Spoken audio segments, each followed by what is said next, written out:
what I can control is my mindset. What I can control are how I'm feeling and how I'm engaging in those feelings.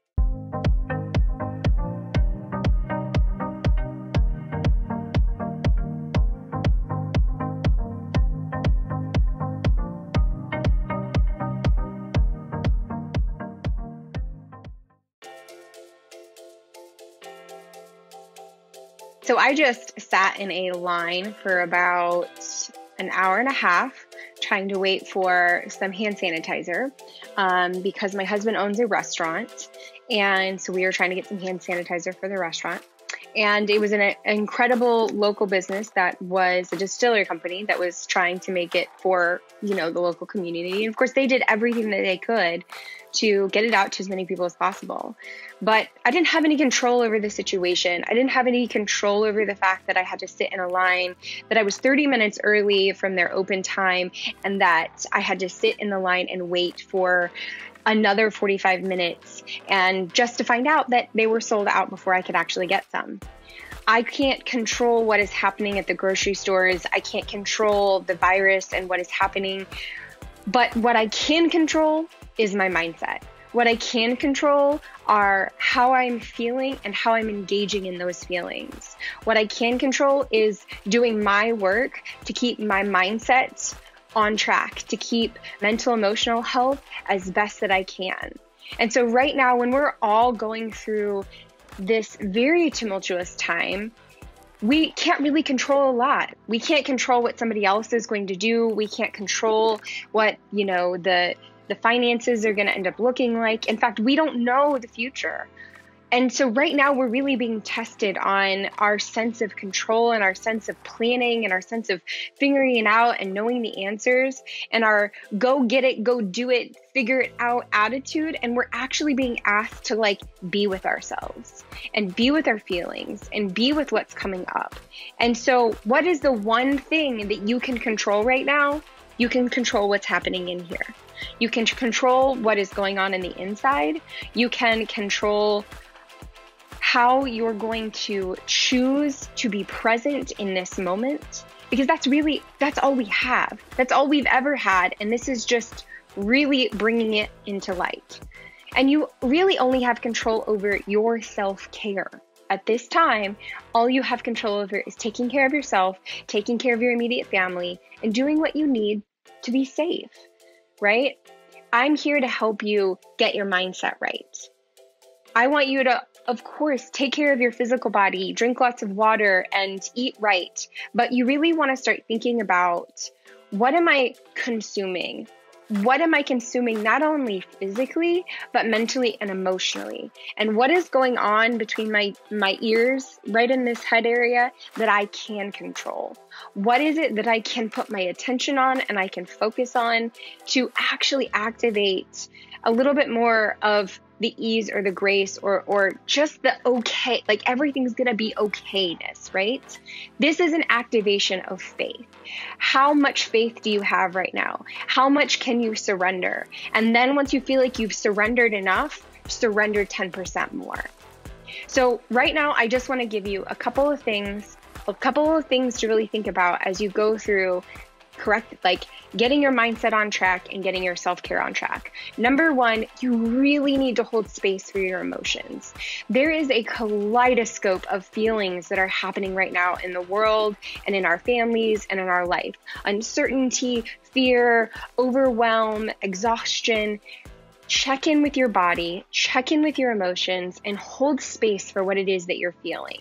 You don't need to do anything with it. You just need to give yourselves a couple of deep breaths and just drop down into the feeling and just acknowledge it, hold space for it, because emotion is energy moving through the body. And when we can just hold space for the energy, for that emotion as it moves through, we actually give it permission to leave. We give it permission to give us what it needs to be heard, right? Maybe that emotion that's going on in your body just wants to be recognized. It just wants to be honored. I did a really good video on this that kind of gave a deep dive into how to hold space for your emotions. So I'm going to share that in the comments below. It's a YouTube video that you can watch if you want a little bit more in depth on how to really hold space for your emotions. But really just taking some time to be present with what it is you're feeling so that you can just honor and respect yourself. Honor and take care of what it is you're really going through at this time. That's number one. Number two, start cultivating some type of either meditative practice so that you can get your mind right, stillness practice, being present practice, prayer practice, something that helps you slow down, take deep breaths. A breathing practice is something that is great. But really what I consider this is like, start cultivating the pause in your life. So number one, hold space for your emotions. Number two, start cultivating that pause. Give yourself a moment to breathe, right?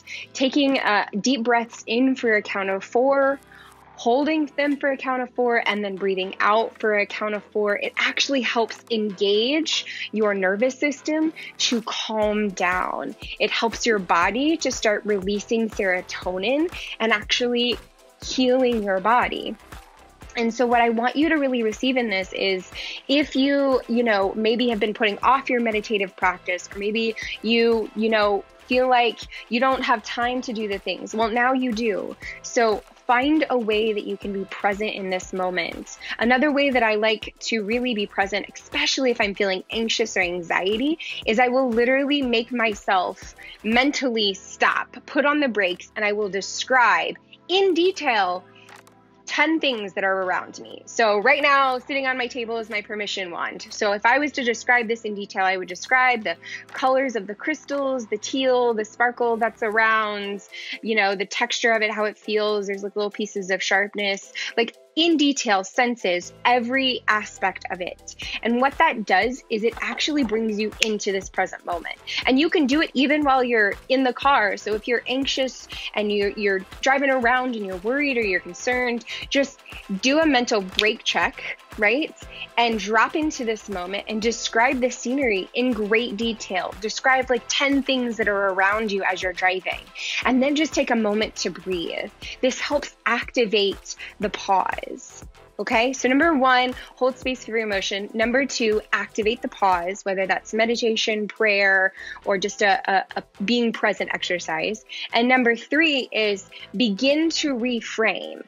Reframe what it is that you're saying to yourself, what it is that you're thinking, what it is that you're feeling, like begin to reframe. So how do we do that? How do we begin to reframe things and come into a different alignment? Well, there's a really powerful question that I feel like triggers a lot of people, and I'm going to give it to you because it's powerful. And that is, how can it get any better than this?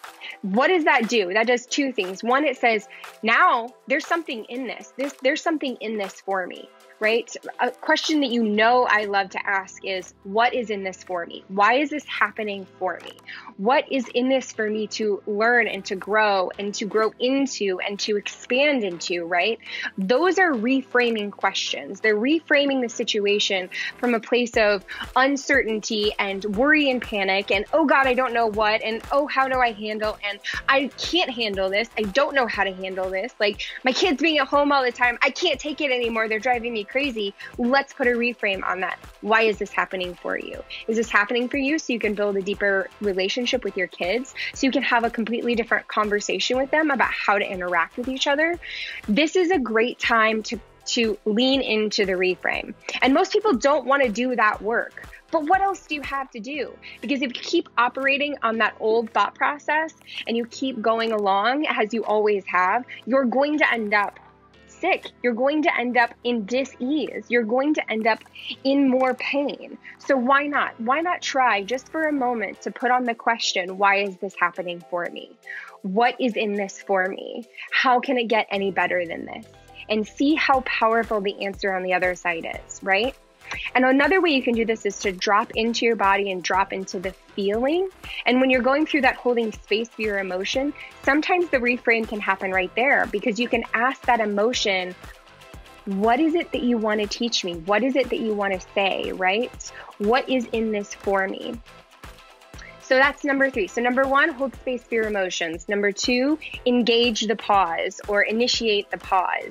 Number 3, reframe. Reframe how you're thinking. Reframe, the I am statements. I am worried. I am overwhelmed. I am. I'm going crazy, right? Reframe the I am statements. Reframe the thoughts.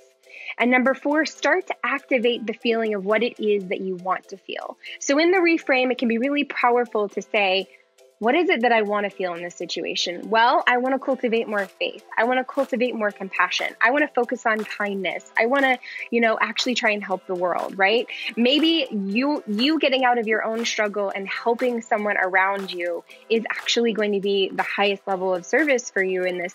So how can you activate that feeling? Or if you just want to feel a little bit more ease, like you just want to feel like you're supported and you're held, activate that feeling. So how do you activate that feeling? You ask yourself, number 1, when have you felt this before?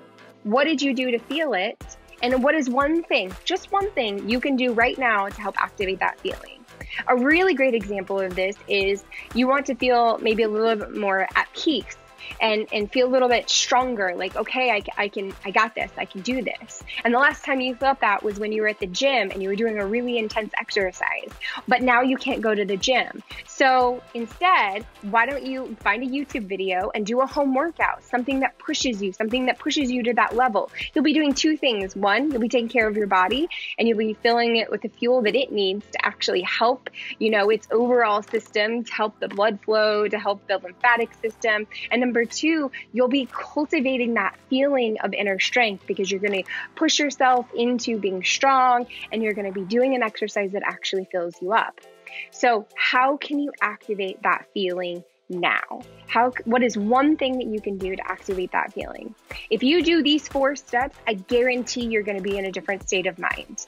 So now is your time. You can't control the world around you, but you 100% can control the thoughts, control the feelings, and control what is going on here. It's up to you. And trust me, honey, you can totally do it. But it's up to you. So do your work, do your inner work, control the one thing you can, and reach out for help if you want it. Because right now is the perfect time to receive it. I hope you've gotten something great from this. If you have, please share below. I just want to be here to support you and to inspire you and to help you know that we are going to make it on the other side of this. You are going to make it on the other side of this. Everything is going to be okay, I promise.